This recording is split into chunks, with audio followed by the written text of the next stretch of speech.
Hello, this is my final. My name is Kimberly Rodriguez. I've decided to go with the 2015 San Bernardino attack. The abstract. There has been dozens of mass shootings in recent decades. This PowerPoint will focus on the event that occurred in San Bernardino, California, the mass shooting on December 2nd, 2015 that left 14 dead. I will be analyzing the event that struck the community by surprise on that Wednesday morning, on how the emergency management personnel responded to the attack that made them successful in tracking the perpetrators.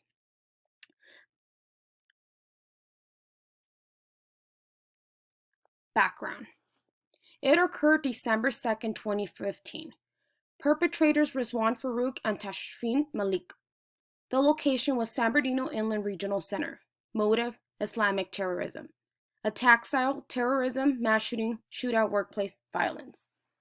The attack took place at a Christmas party on Wednesday for employees of the San Bernardino Public Health Department at the Inland Regional Center, which provides services for people with development disabilities.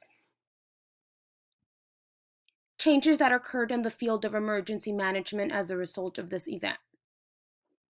Gun control discussion, stronger gun regulations, and background checks. San Bernardino Command personnel has rewritten policies, procedures, and practices. Example: has updated active shooter prevention awareness, active shooter drills, and improved agency efforts to help track the suspects in the future.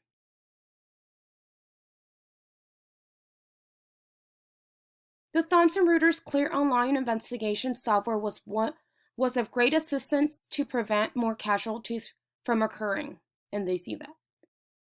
FEMA, Center for Domestic Preparedness. CDP, training helped first responders at the San Bernardino shooting. CDP is located in Anniston, Alabama. The CDP is a federal emergency management agency. After this event, Barack Obama called for common sense gun safety laws and stronger backgrounds. He stated, "We have a pattern now of mass shootings in this country that has no parallel anywhere else in the world."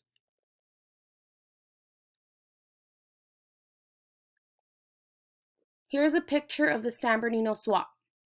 San Bernardino SWAT was conducting an active shooter training at the time of the incident. Upon hearing of the shooting incidents on the radios, the team deployed quickly to IRS, providing a strong tactical presence.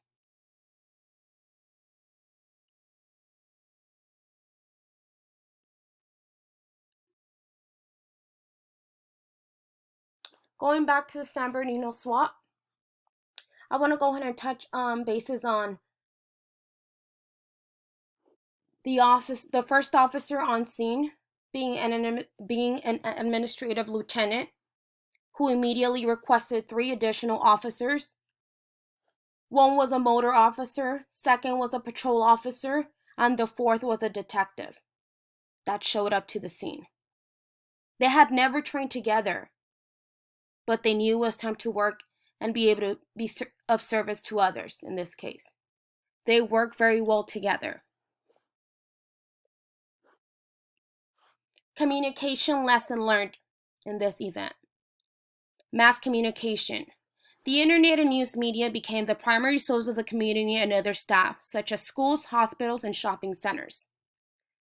It was very alarming to everyone. I remember this day vividly. I was in math class at San Bernardino Valley College, and we were in the middle of lecture. And I remember one of my classmates stating it, sharing it out loud with the class that there had been a shooting. My professor turned back as he was writing on the whiteboard, and he was in disbelief, and he said something along the lines as, "It'll be okay," and he kept going along with his lecture. Less than 10 seconds went by, and another one of my classmates stood up. This time it was a female. She said, "I have to go." I have kids. And that's when my professor quickly said, okay, everyone, just stand up and go. Just go. So we all picked up our stuff and left. This is a case of the media and social media and platforms or any source of media outlet creating anxiety and panic in the community.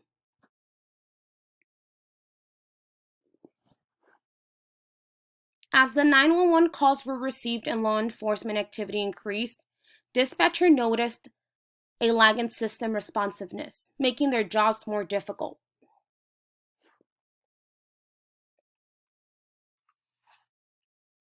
As the number of law enforcement personnel grew, so did the volume of police radio, limiting the availability of radio broadcasting. Complicating the flow of information was the number of radio channels being used. Another communication issue encountered was that narcotic officers conducting covert surveillance did not feel comfortable using encrypted communication to notify other relevant jurisdictions that they were doing so in their jurisdiction.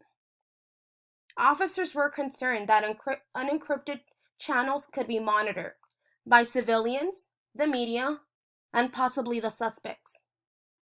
The officers instead used their personal cell phones and did not notify the police department in whose jurisdiction they were operating, which could have caused dangerous situation.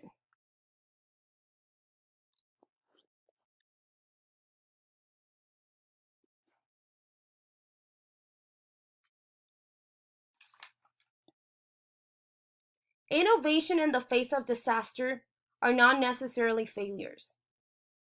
Let's see them as opportunities for future planning. Responding to such incidents requires an evolving approach, as no two incidents will present identically.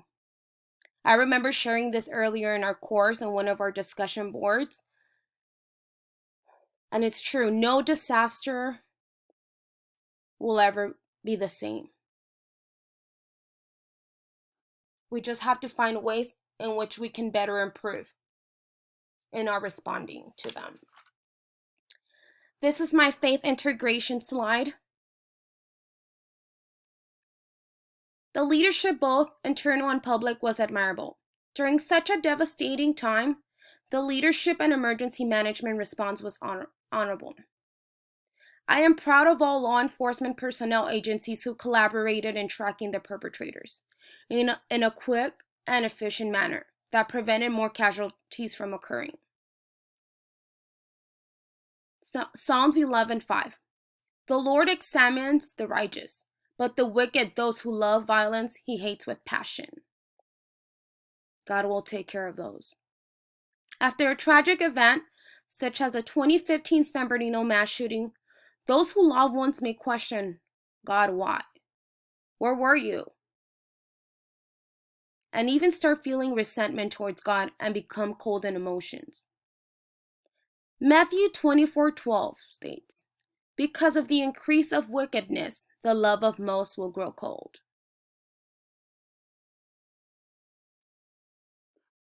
I must say we all go through hard times in our lives. That's just part of our learning lesson and being able to overcome the trials and tribulations. It's part of life. And in seeking in the Lord will make us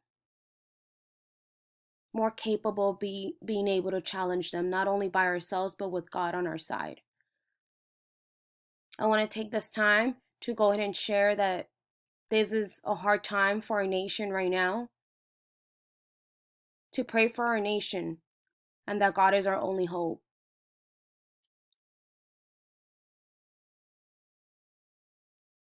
Thank you for watching.